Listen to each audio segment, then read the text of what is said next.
All right, welcome guys. Welcome to the lecture. तो yesterday we had completed I think till chapter 4 या 5 तक हमने कर लिया था, 6 तक कर लिया था I think yes. आज हम लोग ट्राई करते हैं आगे बढ़ने के लिए क्लास 11th के एनसीईआरटी में. Okay,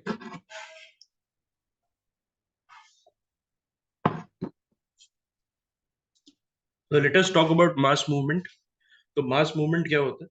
Mass movement is the process which involves the transfer of rock debris downslope under the direct influence of gravity without the aid of air, water and ice. तो ये चीज पढ़ के समझ आ रहा है क्या? ये डायरेक्टली या इनडायरेक्टली लिंक लग रहा है लैंडस्लाइड से? लैंडस्लाइड से मास मूवमेंट क्या हो रहा है? एक तरीके का है, बट मास मूवमेंट जो है वहां पर आपको दूसरी चीजें भी उसमें आता है. ओके, यहाँ पर हम क्या बोल रहे हैं? Without the aid of air, water and ice. Where as landslides में you have other factors into play as well. तो हम यहाँ पर ये कह सकते हैं कि ये जो मास मूवमेंट है उसका एक फॉर्म हो जाएगा landslide. Alright, the movement can be slow to rapid and may include creep, flow, slide and fall. Please note this that weathering is not a prerequisite for mass movement. Weathering जो है वो एक prerequisite नहीं है mass movement के लिए, but it aids in the creating conditions which are conducive to it, particularly over weathered slopes. Gravity is the primary force driving mass movement with no involvement of other geomorphic agents. Mass movement do not involve erosion, but it entails the shifting of material from one place to another.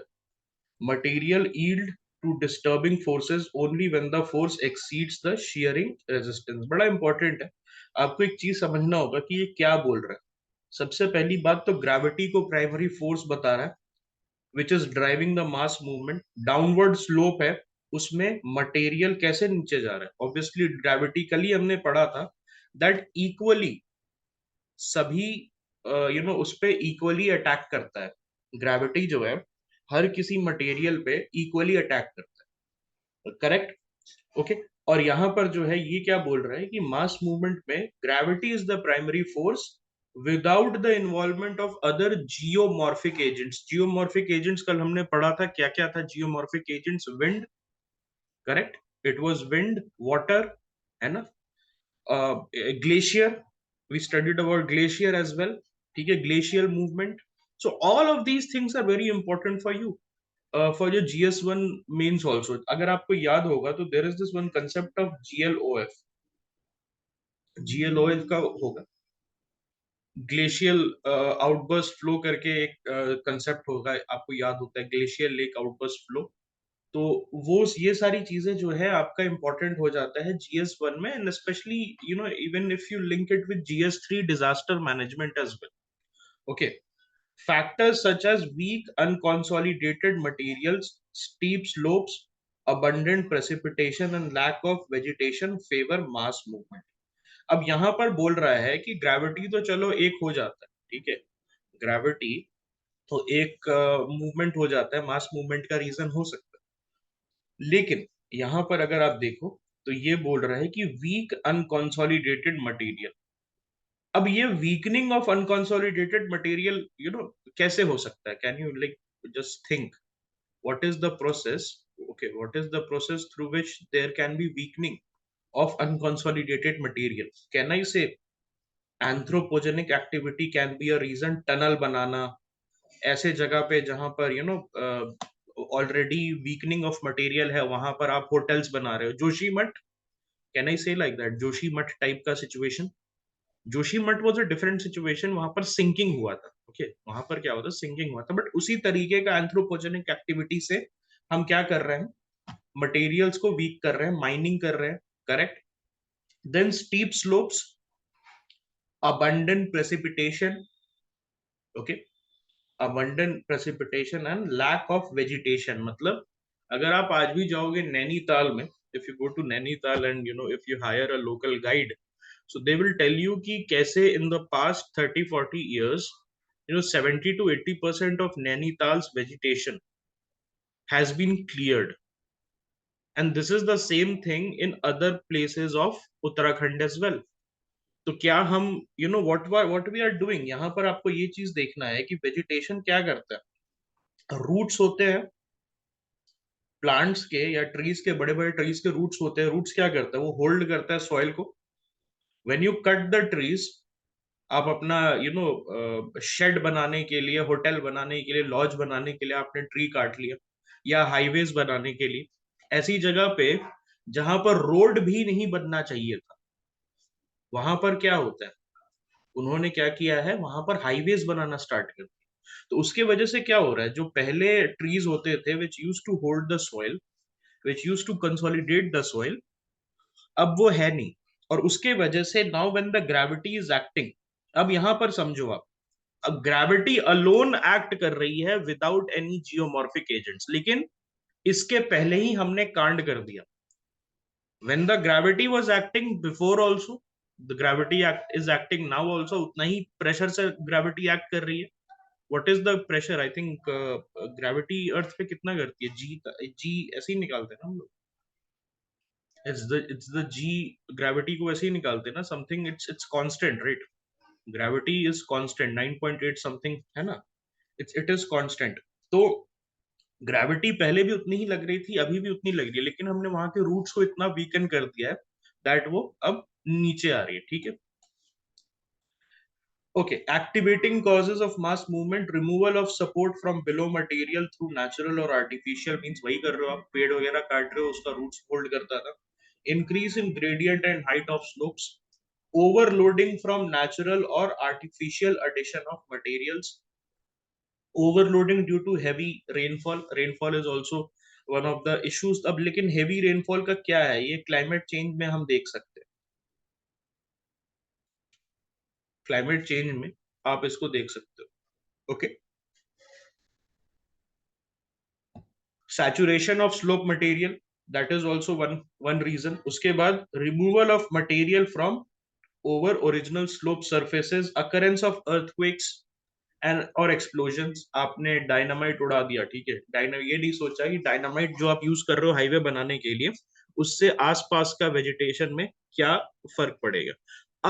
हाँ नहीं, gravitational acceleration वही होता है ना कि जितना 9.8 metre per second से अगर आप ज्यादा स्पीड में है, तभी आप एस्केप वेलोसिटी जिसको कहते हैं हम लोग, है ना, आप एस्केप कर सकते हो अर्थ के ग्रेविटेशनल पुल को, if your speed is more than 9.8 metre per second.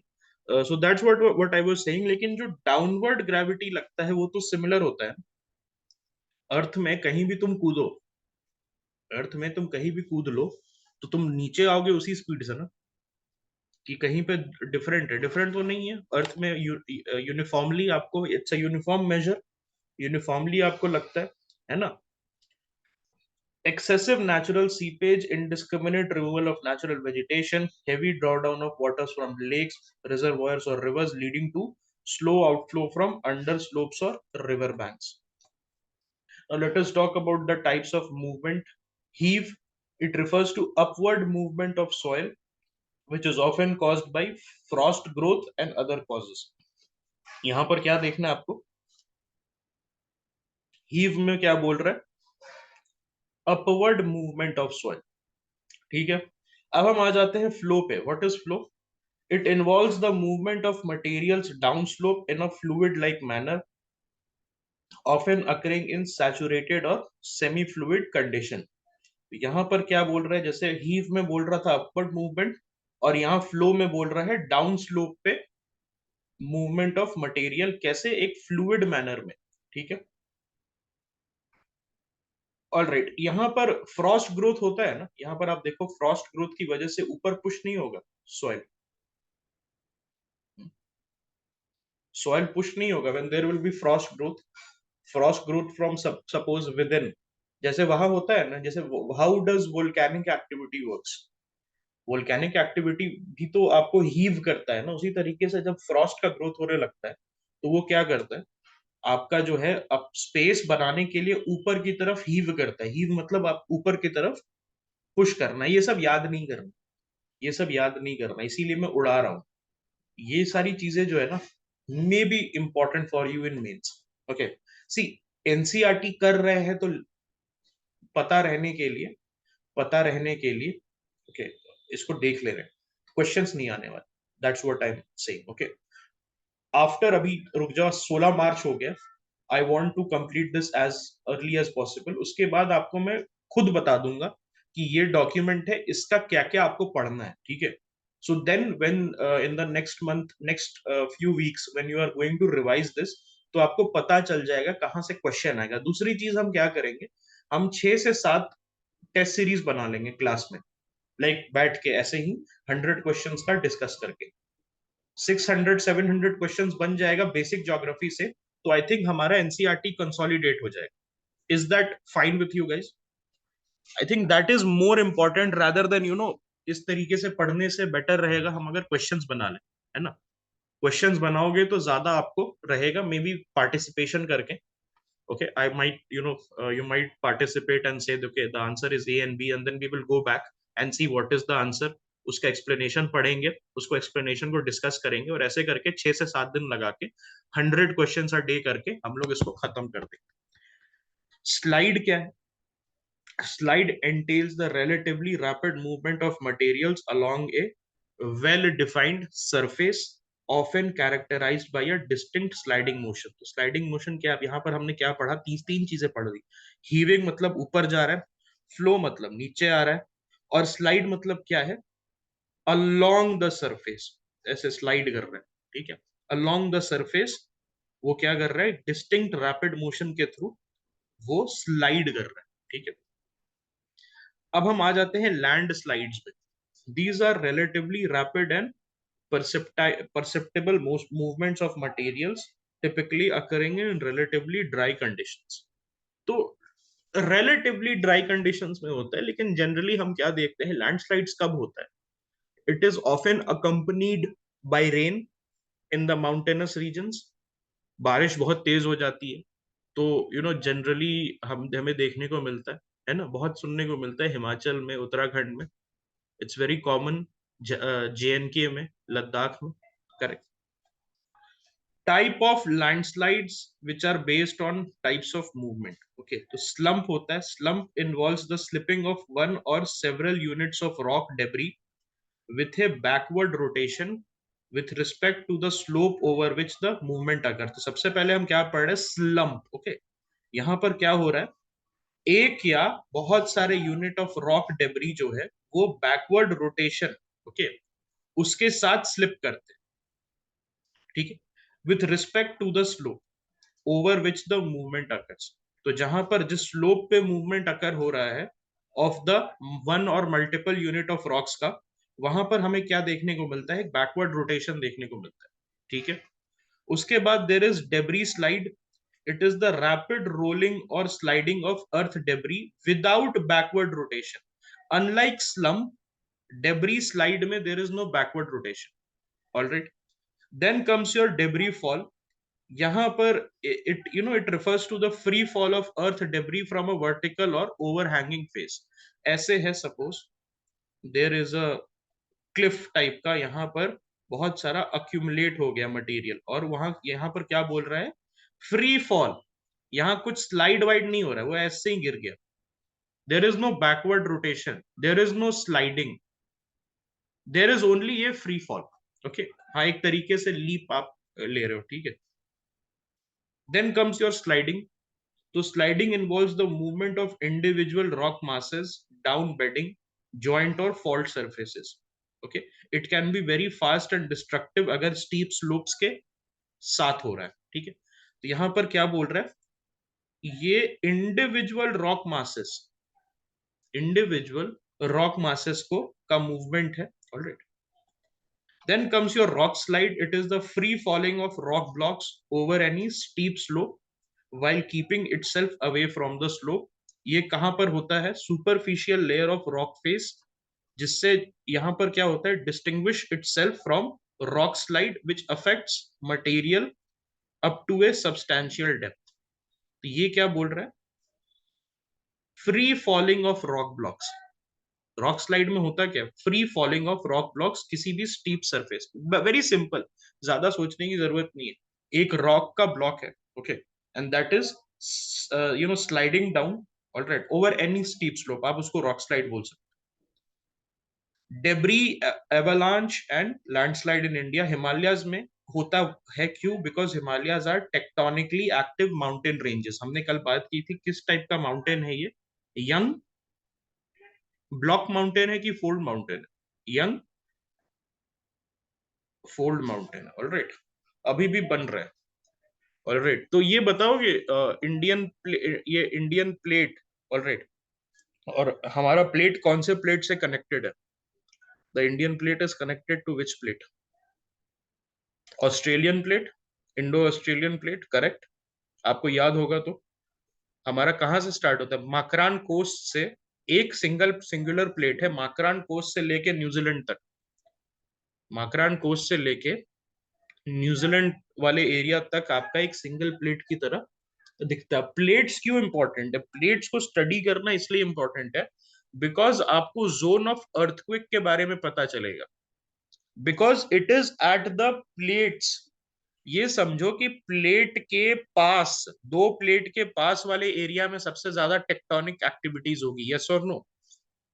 जितना आप दूसरे प्लेट से दूर रहेंगे उतना आप स्टेबल रहेंगे। Why is south India stable and why is the Himalayan regions so unstable? Because वो प्लेट के मार्जिन पे है।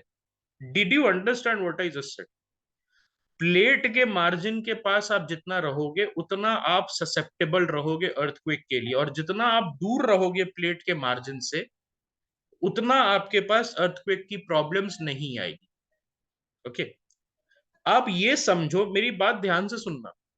कहां अर्थक्वेक आया था? भुज में आया था, जम्मू कश्मीर में आया है डेडली अर्थक्वेक, उत्तराखंड में आया है, नेपाल में आया है, नॉर्थ बिहार में आया है, नॉर्थ ईस्ट में सिक्किम में आया है, अरुणाचल में आया है। ये चीज है, यस और नो मेरे को बताओ? मोस्ट डेडली अर्थक्वेक्स आया है।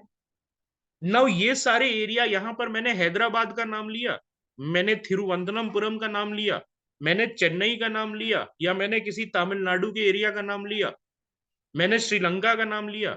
नहीं लिया। मैंने तो नहीं लिया कि यहां पर बहुत डेडली अर्थक्वेक कभी आया था। तो आप समझ रहे प्लेट के मार्जिन पे, व्हाई? बिकॉज यूरेशियन प्लेट और इंडो ऑस्ट्रेलियन प्लेट के मार्जिन पे आपका हिमालय एग्जिस्ट करता है ना? आपका जो है एग्जिस्ट करता है। तो जितना पास रहेंगे आप मार्जिन के उतना आपके लिए घातक साबित होगा। ओके, यहां पर चेन्नई पे क्या इफेक्ट पड़ा था? सुनामी का इफेक्ट पड़ा था। सुनामी का इफेक्ट पड़ा था, something which came in the ocean, alright. वहां पर टेक्टोनिक एक्टिविटी थी, चेन्नई के कॉन्टिनेंटल क्रस्ट में नहीं था। Continental crust is thinner than the oceanic crust. Is it true or false?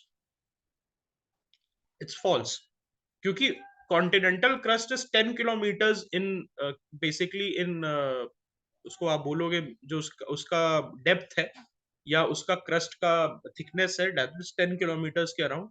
whereas in the continent it could be as high, as low, starting from as low as 30 kilometers to as high as 70 kilometers in the mountainous regions। Mountainous regions में 70 kilometre तक हो सकता है। इस चीज को आप याद रखेंगे, ठीक है? They are predominantly composed of sedimentary rocks along with unconsolidated and semi-consolidated deposits. All right. The slopes in the Himalayas are exceptionally steep. Himalaya का जो स्लोप्स है वो क्या है? एक्सेप्शनली स्टीप है, ठीक है। वेस्टर्न घाट्स, तो contrast to Himalaya, Nilgiris bordering Tamil Nadu, Karnataka, and and the Western Ghats along the western coast are tectonically stable। जो आपका वेस्टर्न घाट्स है, अरावलीज है, all the plateau mountains, all the all the peninsular mountains, they are very tectonically stable। okay, इस चीज को याद रखना। Now do you understand why they are? सबसे पहले तो ओल्ड माउंटेन्स है, सबसे पहले तो ओल्ड माउंटेन्स है, अब वो बड़े नहीं हो रहे, alright, they are not getting form. दूसरी चीज क्या है? They are away from the margins, they are away from the margins. यहां सबडक्शन नहीं हो रहा है, जोन ऑफ सबडक्शन से दूर है, जोन ऑफ सबडक्शन से दूर है। इसीलिए अफगानिस्तान में इतना अर्थक्वेक आता है, इसीलिए तिब्बत में इतना अर्थक्वेक आता है, नेपाल में इतना अर्थक्वेक आता है, सिक्किम में इतना अर्थक्वेक आता है। Okay, despite the stability, debris, avalanches and landslides occur in this region. तो despite being tectonically stable, western Ghats में भी आपको एवलांचेस और लैंडस्लाइड देखने को मिल जाता है। Many slopes in Western Ghats and Nilgiris feature steep inclines with almost vertical cliffs and escarpments. तो ये समझ में आ रहा होगा क्यों वहां पर डिस्पाइट बीइंग टेक्टोनिकली स्टेबल आपको एवलांचेस और लैंडस्लाइड मिल जाता है, because there is this presence of steep slopes. अगर आपके पास स्टीप स्लोप्स होगा, if there shall be steep slopes with you in your region, so obviously a propensity of having these kinds of earthquake के similar earthquake तो नहीं हो रहा because you are tectonically stable, लेकिन at the same time आपको landslides वगैरह face करना पड़ जाता है। ऑलराइट, ठीक है। escarpments are basically long steep slopes, okay, ठीक है। दीज आर स्टीप स्लोप्स जहां से आपका मटेरियल जो है वो डाउनवर्ड स्पाइरल में नीचे आता है, ठीक है। मैकेनिकल वेदरिंग भी होती है वेस्टर्न घाट्स वगैरह में, which primarily is induced by temperature changes and ranges is significant. Region receives heavy rainfall over short period, obviously कैसे, मॉनसून। मॉनसून में याद है हमने पढ़ा था outburst of monsoon, we studied about outburst of monsoon. Initially आता है जब जुलाई के महीने में, तो बहुत सारा रेन लेके आता।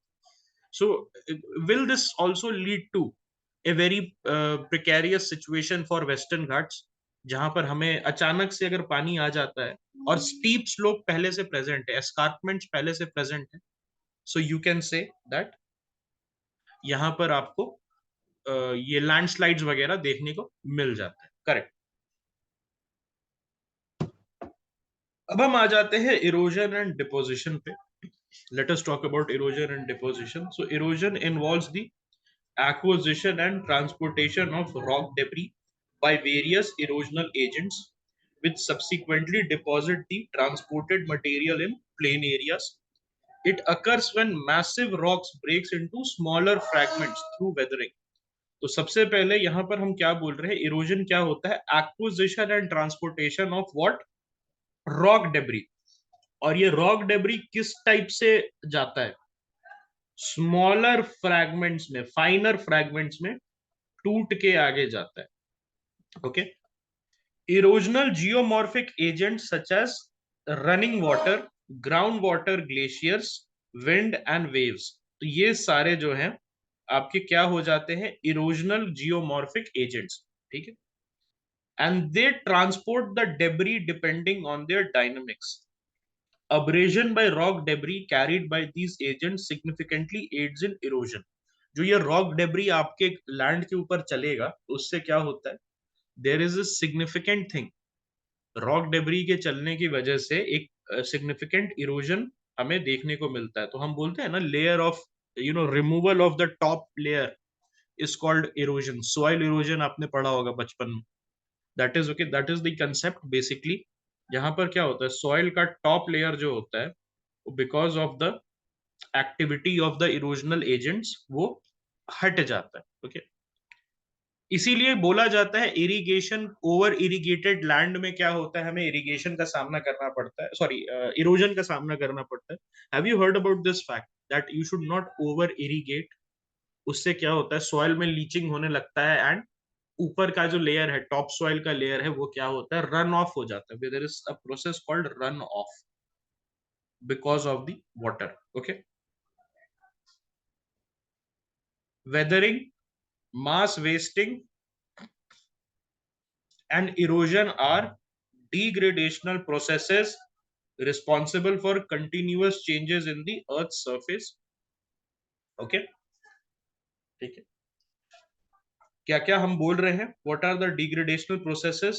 मास वेस्टिंग, इरोजन और वेदरिंग, जिससे अर्थ के सरफेस में कंटिन्यूअस चेंजेस हमें देखने को मिलता है। Denudational processes like erosion and transportation are controlled by kinetic energy, very important. जो डेन्यूडेशन का प्रोसेस है, कहीं हमने डेन्यूडेशन के बारे में पढ़ा था क्या? You guys remember we studied about denudation anywhere? कल हमने पढ़ा था ना denudation. If you guys remember we studied denudation in the formation of rocks. Lithification के प्रोसेस में डेन्यूडेशन था। Denudational process, one of the process of denudation के वजह से सेडिमेंट्री रॉक्स बन रहा था। If you guys remember that, yes. All right, erosion and transportation of earth materials are facilitated by wind, running water, glaciers, waves and groundwater। तो यहाँ पर जो है erosion and transportation of earth material किससे facilitate होता है? इसको हम लोग क्या बोलते हैं फ्रेंड्स? इसको हम लोग बोलते हैं जियोमॉर्फिक एजेंट्स। ठीक है। Wind, running water and glaciers जो है they are controlled by climatic conditions representing gaseous, liquid and solid states of matter. तो विंड क्या होता है? गैसियस स्टेट ऑफ मैटर है। Running water is the liquid state of matter and the glaciers are what? These are the solid states of matter. ठीक है। इनको हम बोलते हैं all kinds of matter, state of matter is represented as a geomorphic agent. ठीक है। Okay, waves and ground water. Waves क्या होता है? Obviously these are the tidal waves. उसके थ्रू भी कोस्टल एरियाज में, ऑलराइट, कोस्टल एरियाज में आपको देखने को मिल जाता है। Are there waves in rivers as well? क्या रिवर्स में भी आपको वेव्स देखने को मिलता है? Do you guys see waves in rivers? See, if the landform, if the landform जहां पर वो रिवर एग्जिस्ट करता है वो बहुत ज्यादा बड़ा है, तब वहां पर टाइडल इफेक्ट आपको देखने को मिलेगा। So there is this lake swan. Lake swan किधर है, कोई बता सकता है? लेक स्वान या लेक सेवन, वहां पर आपको वेव्स मिलता है, proper waves like oceanic waves एक लेक के अंदर मिलता है। उसके पीछे ये you are close enough, it's in Armenia. Lake Swan is in Armenia. Okay,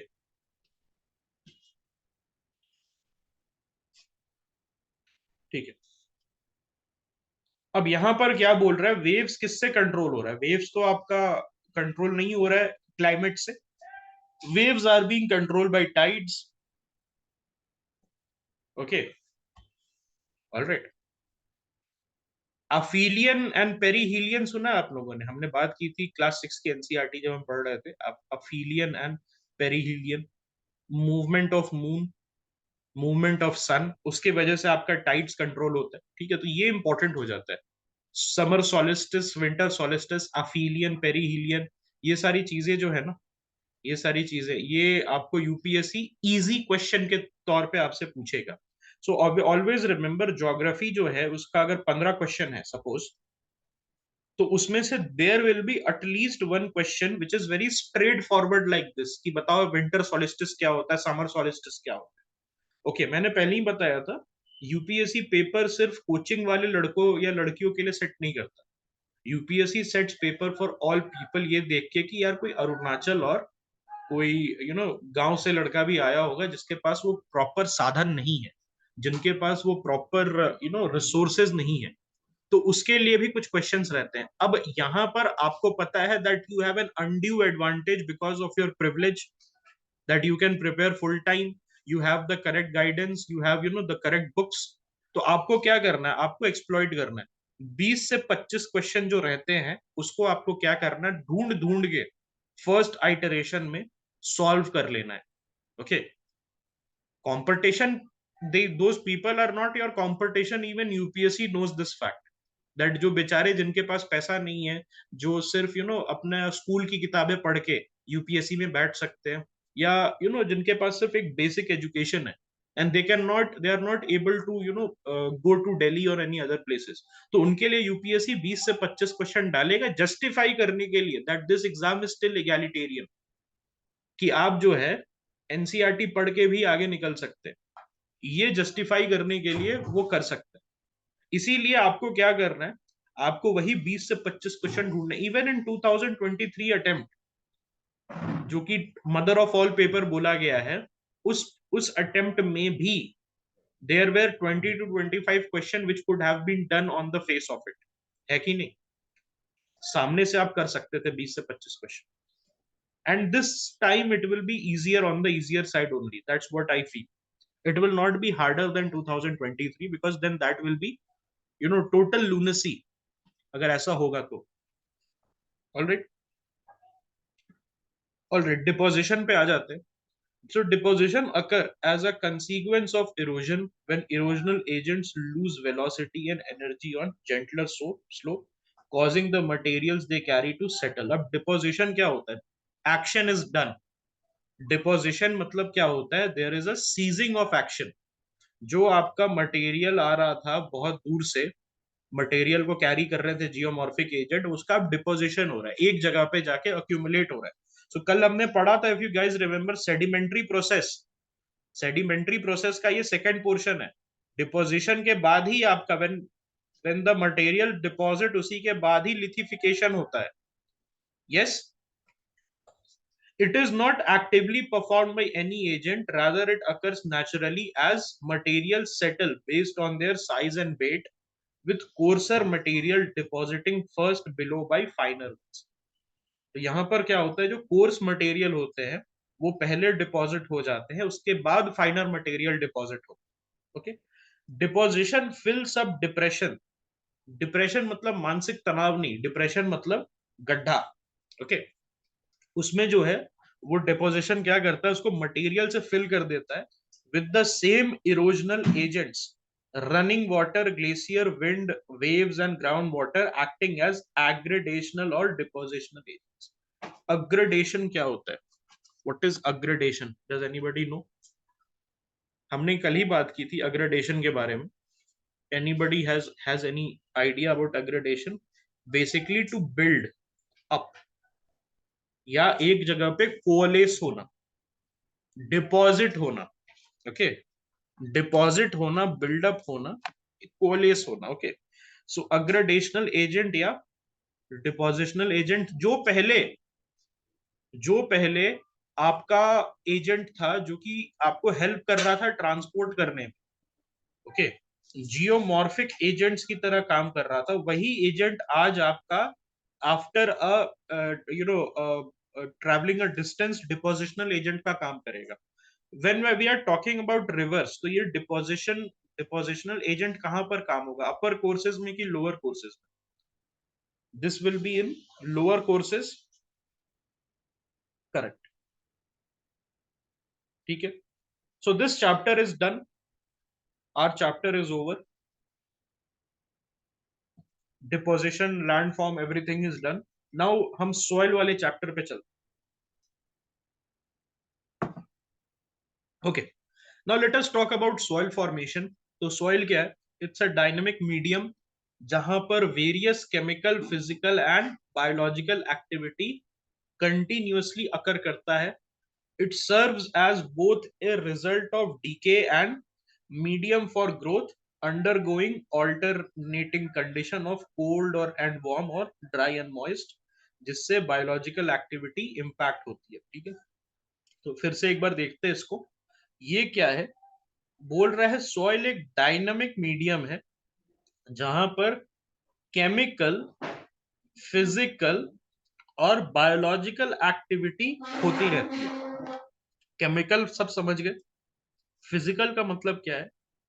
कहना इसे मैकेनिकल, हमने पढ़ा था ना, mechanical weathering, mechanical weathering. Okay, वहां पर कंटिन्यूअसली अकर होता है। और बायोलॉजिकल एक्टिविटी क्या होता है दोस्त? Biological activity leaching by bio agents, earthworms, micro organism, decomposer, detritivores, correct. अब देखते हैं प्रोसेस क्या है। What is the process of soil formation? सबसे पहले वेदरिंग है।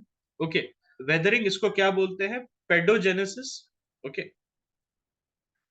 वेदरिंग जो है, सॉइल फॉर्मेशन को हम पेडोजेनेसिस कहते हैं। और जो पेडोजेनेसिस है, पेडोजेनेसिस वो किस पर डिपेंड करता है, वो वेदरिंग डिपेंडेंट होता है।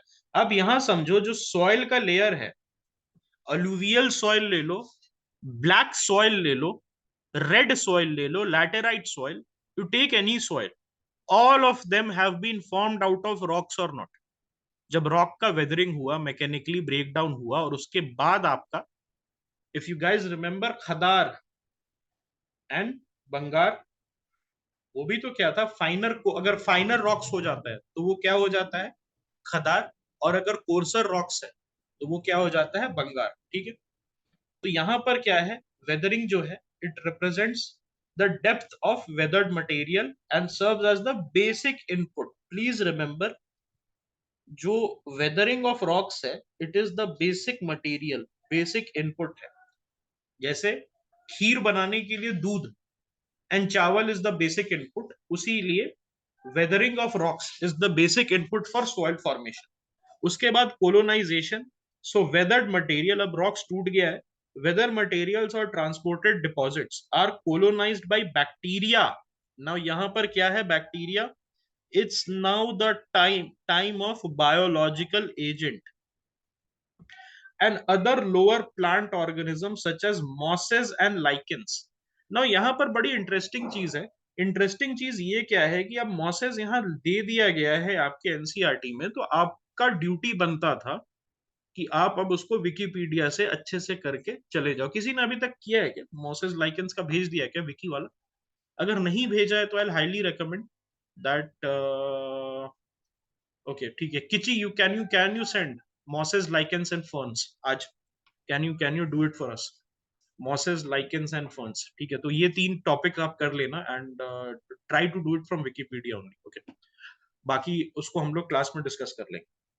ठीक है, तो ये इंपॉर्टेंट हो जाता है because this has come in 2021 prelims. If you guys remember, जो सॉइल पे क्या सॉइल पे बन सकता है, या क्या सॉइल विदाउट सॉइल ग्रो कर सकता है। ओके, अब जो है उस पर्टिकुलर वेदर्ड रॉक पे जो उसका फाइनर मटेरियल है, जब वो आता है ट्रांसपोर्ट होके, या वो एक जगह पे रहता है, वहां पर क्या होता है, lower plants and plant organisms और बैक्टीरिया उस पर एक्ट करता है।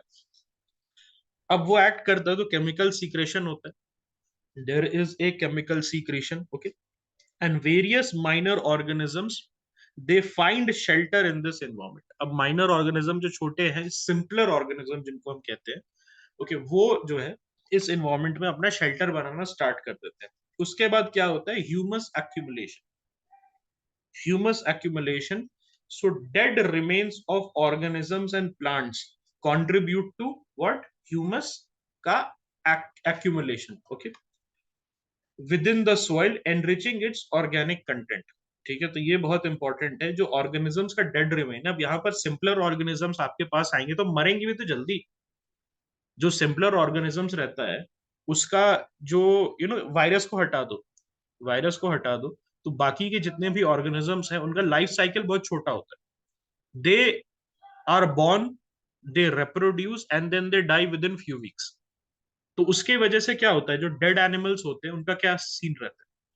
ओके, इसका मतलब क्या सीन रहता है उसका, ऑब्वियसली वहां पर जो है ह्यूमस का अक्यूमुलेशन बनने लगता है, ये बरिंग ऑफ बॉडीज।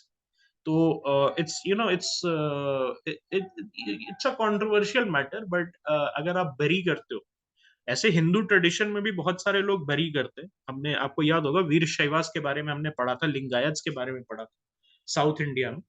तो यस, तो वहां पर जो है वो बरियल होता है rather than cremation. But cremation is something which is gaining popularity in the west also. Western world में भी क्रिमेशन जो है, it's something which is in the Christian world, it's getting a very popular method of saying goodbye. देन अब humus का accumulation हो गया तो vegetation growth happens, minor grasses or ferns they start to grow, which is followed by bushes and trees through seeds brought by birds and winds. अब यहाँ पर क्या है, बर्ड्स और विंड्स क्या काम कर रहा है, कहना इससे पॉलिनेशन का काम कर रहा है, पॉलिनेटर का काम कर रहा है, सीड्स को ला रहा है। हुँ?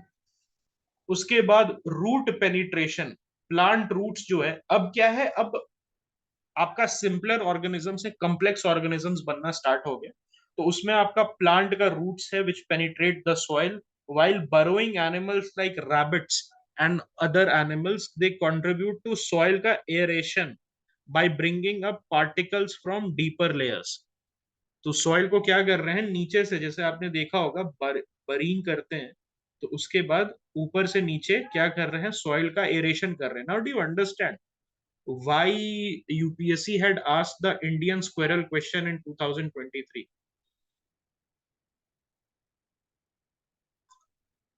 उसमें भी यही क्वेश्चन था ना, बरी अपना बरी करता है अपना नट्स वगैरह, इस टाइप का ही आई थिंक स्टेटमेंट था इंडियन स्क्वेरल के बारे में. Yes. Okay.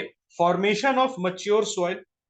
Over time the mass of material becomes porous and sponge like which is capable of retaining water and allowing air passage.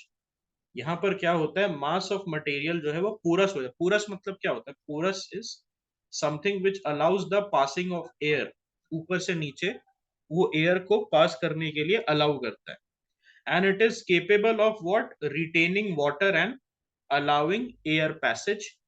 Ultimately एक mature soil जो है it is characterised by complex mixture of mineral and organic product. आपने देख लिया कैसे minerals आया, minerals उसके बाद कैसे ऑर्गेनिक प्रोडक्ट का मिक्सचर बना, ह्यूमस, डेड एनिमल्स, उसके बाद प्लांट का रूट्स अंदर गया, उसके बाद बरोइंग हुई, उससे क्या हुआ, एरेशन हुआ, एंड देन फाइनली आपका सॉइल बन गया.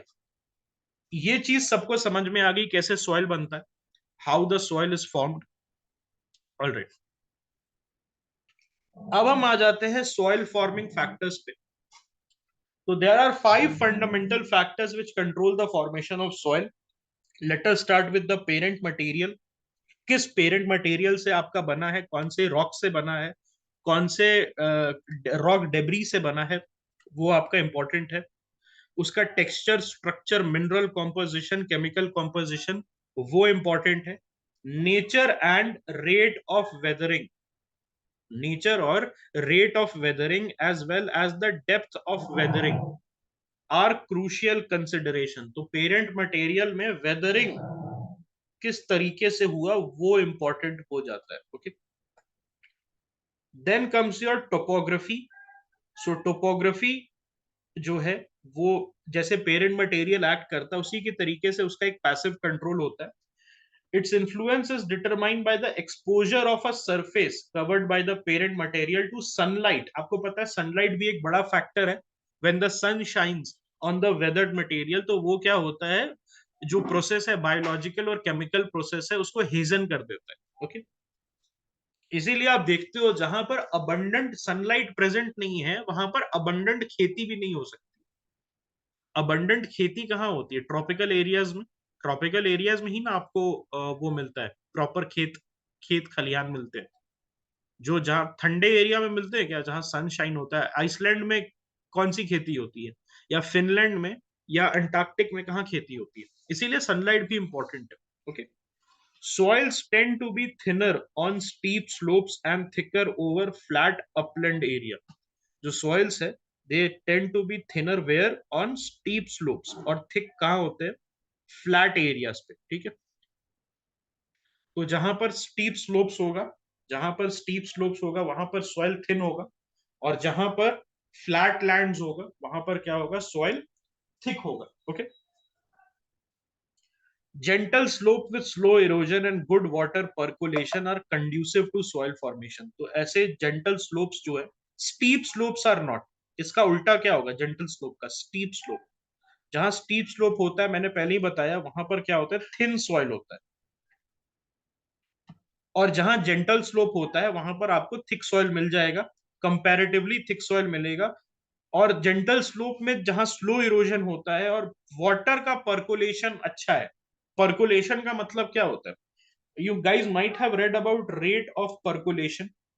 वाटर कितना, कैसे नीचे जाता है, वाटर जो है एक सॉइल में कैसे नीचे जाता है, अब्सॉर्ब कैसे होता है. Alright. Which is important for what, roots के लिए इंपॉर्टेंट है, जो प्लांट्स का रूट्स है उसके लिए इंपॉर्टेंट है वाटर का पर्कुलेशन. कितना नरिशमेंट मिलेगा प्लांट के रूट्स को. अब यहां पर समझो कि अगर प्लांट का रूट्स सॉइल को होल्ड कर रहा है, और आपने जो है वाटर नहीं डाल रहे हैं या वाटर परकोलेट नहीं हो रहा है, तो this root will die, this root is going to die very soon. And when the root dies, तो फिर क्या होगा, डेन्यूडेशन फैक्टर इस पे अटैक करेगा। जब रूट कमजोर हो गया या रूट मर गया, तो उसका जो सॉइल का होल्ड है वो कम हो जाएगा।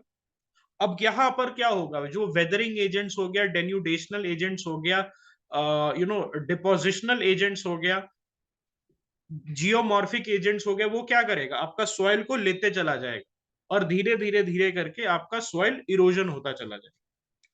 Climate is also one of the major factor. Then moisture, उसमें इंटेंसिटी, किस इंटेंसिटी से मॉइस्चर मिल रहा है, किस फ्रीक्वेंसी से मॉइस्चर मिल रहा है, क्या ड्यूरेशन है रेन का, that is precipitation, that also plays a major role. Okay, precipitation provides soil with moisture necessary for chemical and biological activity. Please remember, water is necessary for what? Chemical and biological activity. यहां पर आपको एक और चीज समझनी है कि अगर बहुत ज्यादा पानी हो जाएगा तो वहां पर लीचिंग स्टार्ट हो जाती है। डू यू गाइज रिमेंबर, बहुत ज्यादा रेन की वजह से intense leaching of soil starts to happen, और वहां पर एक्सेस वाटर जो है वो downward transportation of soil components, जिसको हम एलुविएशन कहते हैं, और उसका डिपोजिशन नीचे स्टार्ट हो जाता है, जिसको इलुविएशन कहते हैं। Okay, you guys might have heard about this concept called soil run of, which is generally seen as a drawback of over irrigation. Soil run of, correct, top layer. तो यहां पर क्या बोल रहे हैं, दो प्रोसेस है, एलुविएशन। एलुविएशन का मतलब क्या है, जहां पर आपके खेत से जो सॉइल है वो निकल गया और कहीं दूसरे जगह डाउनवर्ड एरिया में इलुविएशन हो रहा है, मतलब जहां आपके खेत से सॉइल लेके किसी दूसरे के खेत में जाके, which is on the downward slope, और वहां जाके डिपॉजिट हो रहा है। तो एलुविएशन मतलब आपके आपके जगह से निकल रहा है, और उसके बाद इलुविएशन कहीं और जाके डाउनवर्ड स्लोप पे डिपॉजिट हो जा रहा है। In regions with high rainfall such as wet equatorial areas, जैसे कि आपका साउथ इंडिया में देख लो, केरल केरल, तमिलनाडु, आपका श्रीलंका, मालदीव्स, अफ्रीका, ये सारा जो एरिया है, वहां पर हमें क्या दिखने को मिलता है, significant removal of calcium, sodium, magnesium, potassium and silica from soil. तो now do you understand, very interesting thing, दो चीजें हैं। एक तो हमें पता है कि कैनोपी की वजह से ट्रॉपिकल एवरग्रीन इक्वेटोरियल फॉरेस्ट में आपको जो वहां का सॉइल है दैट इज इन पुअर, उसका जो मिनरल्स होता है वो पुअर होता है। जो इक्वेटोरियल फॉरेस्ट होता है उसका क्या होता है, न्यूट्रिएंट्स कम होता है। That is a question that has come in 2023, I think 23 में आया था, है ना। सो यहाँ पर आप समझ रहे हो एक और रीजन क्या हो सकता है, हाई रेनफॉल। जब हाई रेनफॉल होता है इक्वेटोरियल एरियाज में, तो वहां मिनरल्स हट जाते हैं, इसीलिए बहुत ज्यादा बारिश में भी, बहुत ज्यादा बारिश में भी अच्छी बात नहीं है आपके सॉइल के लिए। In tropical and moderately wet climate, calcium carbonate nodules, कंकड़, में फॉर्म इन द सॉइल। तो कैल्शियम कार्बोनेट नोड्यूल्स कहां पर फॉर्म होता है, ट्रॉपिकल और मॉडरेटली वेट क्लाइमेट में। कंकड़ पत्थर सुना है ना आपने, कंकड़ पत्थर है हटा दो, ऐसा बोला जाता है। सारे कंकड़ चुन के, ये चावल में कंकड़ आ गया, चावल चावल में कंकड़ आ गया, है ना। कंकड़ अलग करते हैं, होता है ना पहले के जमाने में, चलो अब तो नहीं होता है, अब तो you get the package food. पहले grandmothers and mothers, what they used to do, they used to separate, sit for hours and separate कंकड़ from the चावल। that used to happen, अभी नहीं होता, पहले होता था। what was कंकड़, कंकड़ was the calcium carbonate nodules। और कहां से आया तुम्हारे चावल, from where does the कंकड़ find its way, because it is from the fields only, it is from the fields only, because हम क्या है, moderately wet climate है, तो it's a very Indian thing to have कंकड़ in our चावल। okay, it's a very Indian thing to have कंकड़ in our चावल, है ना। Temperature also plays a major role in soil formation. Temperature जो है, जब हायर टेम्परेचर होता है उससे केमिकल एक्टिविटी इंक्रीज हो जाती है, लेकिन उससे यहाँ पर क्या होता है, केमिकल एक्टिविटी इंक्रीज हो जाती है तो ऑब्वियसली सॉइल का जो फॉर्मेशन है दैट मे गेट हेस्टेंड, लेकिन कूलर कंडीशन में वहां रिड्यूस हो जाता है केमिकल एक्टिविटी और फ्रीजिंग कंडीशन में हॉल्ट हो जाता है. Have you seen the soil, it's poor quality in freezing condition, Siberian soil. यहाँ साइबेरिया में क्या सुना है आपने, सॉइल की जगह क्या होता है वहां पर, साइबेरिया में सॉइल की जगह क्या होता है, परमाफ्रॉस्ट. करेक्ट, परमाफ्रॉस्ट डेडली है, ये सुना आपने. Is the permafrost deadly, why it is deadly, because उसके अंदर मीथेन CH4 ट्रैप्ड है, और अगर ग्लोबल वार्मिंग होगा तो जो ट्रैप्ड मीथेन है परमाफ्रॉस्ट में वो निकल जाएगा. और उसकी वजह से आपको पता है methane is the is very deadly greenhouse gas, 86 times 84 times more potent than carbon dioxide. That is something that we read. ठीक है. Soils in tropical regions with higher temperature tend to have deeper profiles. Tropical region के जो soils होते हैं जहां पर higher temperature मिलता है वहां डीपर प्रोफाइल्स होता है, while soil in frozen tundra mainly mechanically broken material से बनता है. अब यहां पर समझो, बहुत प्यार से समझो, यहां पर बहुत एक अच्छी चीज लिखी गई है, ये कंसेप्चुअली आपको समझा देगा टेम्परेचर का इम्पैक्ट. फ्रोजन टुंड्रा में टेम्परेचर क्या होगा, कम होगा, गर्मी कम होगी. और वहां पर क्या बोल रहा है, the soil has to rely on mechanical process. जब टेम्परेचर नहीं है तो केमिकल और बायोलॉजिकल एक्टिविटी धीरे होगी कि नहीं. When the temperature is not conducive तो वहां पर क्या होता है, केमिकल और बायोलॉजिकल एक्टिविटी धीरे होगी और उसके वजह से मैकेनिकल ब्रेकिंग पे, और इसीलिए सॉइल की क्वालिटी कैसी होगी, अच्छी होगी कि खराब होगी, compare to the higher temperature regions, it will be घटिया, खराब. बिकॉज सिर्फ एक प्रोसेस के थ्रू आप रिलाई कर रहे हो, that is mechanical breaking down, whereas in the hotter regions mechanical chemical and biological reasons are at play for the formation of your soil. In dry climate, high temperature cause evaporation to exceed precipitation. Dry climates में क्या होता है, high temperature होता है which causes evaporation to exceed precipitation. ठीक है. यहां पर क्या होता है, यहां समझो कि टेम्परेचर तो ठीक है ऊपर जा रहा है, लेकिन उसके साथ रेन भी कम है. इंडिया में क्या है, टेम्परेचर हाई जाता है तो रेन भी हो जाता है. When the temperature is higher तो रेन भी हो जाता है. ठीक है. As a result ground water is brought up to the surface by capillary action.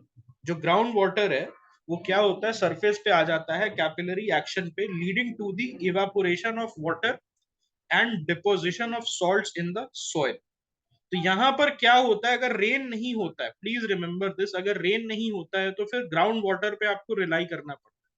और ग्राउंड वाटर कैपिलरी एक्शन से आता है. कहीं पर आपने सुना है कैपिलरी एक्शन, हाँ इट्स अ PYQ, करेक्ट. लेकिन क्या आपने कहीं पे कैपिलरी एक्शन सुना है, कैपिलरी एक्शन प्लांट्स में होता है, ट्रीज में होता है, transpiration, must have heard about it. Correct. Okay. All right. तो यहां पर क्या होता है, जब कैपिलरी एक्शन से ग्राउंड वाटर आता है उससे क्या होता है, इवापोरेशन होता है वाटर का, और उससे क्या होता है, deposition of salts in the soil. These salts form a crust known as hard pans. Now, do you guys understand how the salt pans are formed? Marackanam salt pans. Marackanam salt pans 2023 prelims में आया था. All right. Yes. ठीक है, ये समझ में आ गया. किसी को डाउट है इसमें, ये बड़ा इंटरेस्टिंग है और ये बहुत इंपॉर्टेंट भी है. जहां पर ये क्या बोल रहा है, ड्राई क्लाइमेट है, टेम्परेचर हाई है, लेकिन रेन नहीं है. रेन को कॉम्पनसेट करने के लिए क्या हो रहा है, ग्राउंड वाटर ऊपर आ रहा है बाई कैपिलरी एक्शन. अब ग्राउंड वाटर अगर ऊपर आ रहा है उससे क्या हो रहा है, ओके उससे क्या हो रहा है, अब ऐसे समझो, there is high temperature but there is no rainfall. अब रेनफॉल नहीं है तो उससे क्या हो रहा है, इवापोरेशन हो रहा है. इवापोरेशन कैसे होता है, evaporation happens by capillary action. Capillary action अगर हो रहा है, एक और बार समझाता हूं, समझो ऐसे, दो फील्ड है, यहां समझो, there is field A and then there is field B. एक एरिया में हाई टेम्परेचर है, फील्ड ए में high temperature and high rainfall है, और फील्ड बी में high temperature but low rainfall है। यहां पर हाई टेम्परेचर हुआ लेकिन बारिश भी हो गई, और बी में बारिश नहीं हुई। तो दोनों में जब हाई टेम्परेचर वापस आया तो बारिश का पानी ही इवापोरेट हो गया, ग्राउंड वाटर नॉर्मल रहा फील्ड ए में। वेयर एज फील्ड बी में बारिश नहीं हुई, उसके वजह से कुछ तो ऊपर जाएगा ना। इवापोरेशन में फील्ड ए से तो बारिश का पानी वापस ऊपर चला गया, लेकिन फील्ड बी में क्या हुआ, देयर वाज नो बारिश का पानी। उसके वजह से जब टेम्परेचर बढ़ा तो क्या हुआ, ऊपर नीचे से ग्राउंड वाटर ऊपर आने लगा, और जब ग्राउंड वाटर इवापोरेट होने लगा तो सॉल्ट पैंस का फॉर्मेशन होने लगा। उससे क्या होने लगा, डिपोजिशन ऑफ सॉल्ट्स, जो मिनरल्स थे ग्राउंड वाटर के वो डिपॉजिट होने लगे आपके फील्ड में। Did you understand this fact, how the salt pans will be formed? ये क्या रन ऑफ कच्छ, रन ऑफ कच्छ में देखने को मिलता है? रन ऑफ कच्छ में, did you understand Rann of Kutch में क्यों देखने को मिलता है? वहां पर बारिश कम होती है, उस पर्टिकुलर एरिया में एरिड एरिड क्लाइमेट है वहां। They have an arid climate. Okay, let me know किसी को समझ में आए कि दिक्कत है इसमें?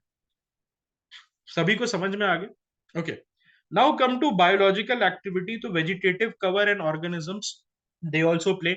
ऑर्गेनिजम्स क्या करता है, ऑर्गेनिक मैटर जैसे अर्थवॉर्म है, लीचिंग, उसमें हेल्प करता है, केमिकल्स छोड़ता है। ओके, एनरिच करता है सॉइल को नाइट्रोजन से। नाइट्रोजन कौन एनरिच करता है सॉइल को? राइजोबियम, रूट नोड्यूल्स, आपने पढ़ा होगा।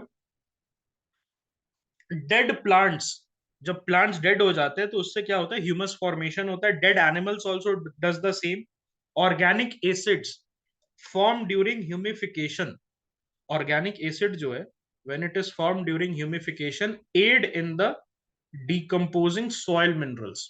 Okay, organic acid जो होता है, when it is formed during the process of humification, it helps in decomposing the soil minerals. उसके बाद बैक्टीरियल एक्टिविटी भी होता है। कोल्ड क्लाइमेट में ह्यूमस जो है वो अक्यूमुलेट होता है due to slow bacterial growth. अगर कोल्ड क्लाइमेट में आपने देखा है बैक्टीरिया ज्यादा नहीं बनते। आपने देखा है बैक्टीरिया, ऐसे समझो कि मान लो चिकन है, आपके घर पे चिकन आया, और उस चिकन को आपने बाहर छोड़ दिया, गर्मी है, तो चिकन खराब हो जाता है ना, उसमें सड़ जाता है। हम ये बोलते हैं ना, सड़ गया वो चिकन। और वही अगर आप उसको फ्रिज में डाल दो, -4 डिग्री पे फ्रीजर में डाल दो, तो वो क्या होता है, 1 महीने तक, 2 महीने तक चलता है। तो उसी तरीके से यहां समझो कि कोल्ड क्लाइमेट में क्या होता है, बैक्टीरियल ग्रोथ का अक्यूमुलेशन होता है, ऑलराइट, बैक्टीरियल, लेकिन it is very slow cold climate में, और उसकी वजह से ह्यूमस ज्यादा रहता है कोल्ड क्लाइमेट में। सब आर्कटिक और टुंड्रा क्लाइमेट जो है, it may develop layers of peat due to under composed organic matter. अब यहां पर हम आ जाते हैं सब आर्कटिक और टुंड्रा क्लाइमेट में, जहां पर और ठंड पड़ती है, where there is negligible bacterial growth. सब आर्कटिक और टुंड्रा क्लाइमेट में बहुत कम, उससे भी कोल्ड क्लाइमेट से, टेम्परेट क्लाइमेट से भी कम बैक्टीरियल ग्रोथ होता है। उससे क्या होता है, अंडर कंपोज्ड ऑर्गेनिक मैटर होता है, ठीक है, अनडीकम्पोज्ड, सॉरी नॉट अंडर कंपोज्ड, अनडीकम्पोज्ड मतलब डीकम्पोज्ड होता ही नहीं, डीकम्पोज होता ही नहीं है या बहुत कम होता है। ओके, उससे क्या होता है, ऑर्गेनिक मैटर अक्यूमुलेट होना स्टार्ट हो जाता है। उसके बाद ह्यूमिड और ट्रॉपिकल और इक्वेटोरियल क्लाइमेट में there is intense bacterial activity, rapidly oxidizing the dead vegetation, resulting in low humus content in the soil. This is a PYQ. Tropical rain forest में क्या होता है फ्रेंड्स, ट्रॉपिकल रेन फॉरेस्ट में what do we see low humus content. Please remember this is very important, low humus content होता है। Okay, why does this happen? क्योंकि आपको bacterial activity rapid होता है। क्या ये ठीक है? Does low humus content, is it ideal? Is it ideal? अच्छा, स्टेट पीसीएस में भी पूछा गया था, तो that becomes important. It is also not ideal. It is extreme, जैसे सब आर्कटिक और टुंड्रा क्लाइमेट में एक्सट्रीम होता है, उसी तरीके से यहां पर भी सॉइल जो है यूजलेस टाइप से हो जाता है। The best soil is in temperate and subtropical areas, Ganga belt, Egypt, Iraq, alright, जो सिविलाइजेशनल एरियाज है वहां पर। Okay, then nitrogen fixation, obviously bacteria and other soil organisms, आपने राइजोबियम बैक्टीरिया के बारे में पढ़ा होगा, राइजोबियम या राइजोबियम बैक्टीरिया, जो कि रूट नोड्यूल्स में प्रेजेंट होता है। जैसे ये रूट होता है, suppose this is your root, तो यहां पर ऐसे ऐसे प्रेजेंट होता है। This is something I think we read in class 8th 9th की biology NCERT, of leguminous plants which fix nitrogen beneficial to the host plant. Alright, ये क्या करता है, राइजोबियम बैक्टीरिया जो है, it is found in the root nodules of leguminous plants and it fixes nitrogen which is beneficial to the host plant. ठीक है, we have not done bio ncrt, there is no need for doing bio ncrt, but what we can do is in science and tech we will do bio ncrt, all right, just for the sake of it कि हमें कोई question ना छूट जाए। NPK वाला ratio तो उसमें रहता है ना, फर्टिलाइजर का आप पूछ रहे होंगे, यस, यस, है ना, ठीक है। So that will be done, you don't need to worry about it, science and tech में हम लोग कवर कर लेंगे, that is something we are going to start day following Holi, है ना, 25th से हम लोग स्टार्ट कर रहे हैं। तो ये रूट में जो है आपको मिल जाएगा राइजोबियम बैक्टीरिया, वो क्या करता है, एटमोस्फेरिक नाइट्रोजन को फिक्स करता है, एटमोस्फेरिक नाइट्रोजन को वो फिक्स करता है, ऑल राइट। और उससे क्या होता है, एयर से जब होता है तो केमिकली यूजेबल फॉर्म में, जिसको प्लांट्स यूज कर सकते हैं, ऐसे फॉर्म में फिक्स कर देता है। इसीलिए हम कहते हैं ना pulses, all right, pulses is a leguminous plant, तो पल्सेस उगाना अच्छी चीज है, पल्सेस उगाना अच्छी चीज है, क्योंकि अगर आप एक खेत है आपका, तो वहां पर थोड़े से एरिया में आपको पल्सेस उगा लेना चाहिए, ऐसा लोग बोलते हैं। Why, because it helps in nitrogen fixation. Okay, animals का भी होता है, एंड्स, टर्माइट, अर्थवॉर्म, तो आपको ये भी पता होगा अगर फार्मिंग कम्युनिटी से आप जुड़े हुए हैं, तो अर्थवॉर्म, वर्मी कंपोस्ट वगैरह का यूज करते हैं हम लोग। Earthworm is a very important animal, it's a very important organism for the health of soil, तो फार्मर्स का फ्रेंड बोलते हैं, friend of farmer, yes correct, friend of farmers बोलते हैं, यस, अर्थवर्म को। तो वो क्या करता है, they play a mechanical role in soil formation by reworking the soil up and down. Earthworm क्या करते हैं, ऑल्टर करते हैं टेक्सचर को and chemistry of soil, they consume and excrete, तो वो क्या करते हैं, सॉइल को कंज्यूम करके और उसको एक्सक्रीट जब करते हैं, तो उससे क्या होता है, टेक्सचर और केमिस्ट्री ऑल्टर होता है। So there it's a very lucrative business as well. बहुत सारे लोग जो है अपने खेत में अर्थवर्म का ब्रीडिंग भी करते हैं और उसके उसको बेचते हैं, alright, so that is also, alright, that is also, yes, time is also one thing, soil formation में टाइम भी एक बड़ा फैक्टर है। It's it's perhaps it's the third most important passive controlling factor. Duration for which soil forming processes operate determines the maturation of soil and the development of soil profile. Soil maturity is achieved when soil forming processes have acted for a sufficiently long time. तो क्या soil तुम्हारा बन सकता है, soil को कैसे रखोगे, renewable resource में कि नॉन रिन्यूएबल रिसोर्स? सॉइल जो है उसको रिन्यूएबल रिसोर्स में आप रखोगे कि नॉन रिन्यूएबल रिसोर्सेज में रखोगे? Soil regeneration is renewable, but soil formation is non renewable. Soil formation can not happen in 1 or 2 generation. Soil का रीजेनरेशन हो सकता है, एक पर्टिकुलर सॉइल है, पहले से एग्जिस्ट करता है, उसका जो पोटेंसी है वो रीजेनरेट हो सकता है, लेकिन फॉर्मेशन में बहुत टाइम लगता है। Okay, soil formed from recently deposited alluvium or glacial till are considered young, often lacking well developed horizons and exhibit only poorly developed horizons। ठीक है, ऑल राइट, सो ये वाला सॉइल का भी चैप्टर आपका कंप्लीट हो गया। This is also done. So और क्या हमारा बचता है एक बार देख लेते हैं, जो कि हम कर सकते हैं 2:30 बजे।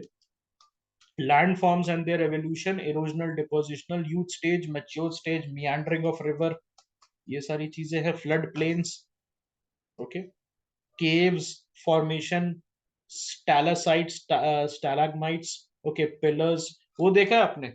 किसी किसी जेम्स बॉन्ड मूवी में आया था इस तरीके से, बहुत पॉइंटी आइस वाला, पॉइंटी आइस का केव्स में था, राइट? तो वो सारी चीजें पढ़नी है। ओके, मोरेन्स के बारे में पढ़ना है, ड्रमलिन्स के बारे में पढ़ना है, waves and currents, and then alright, ठीक है।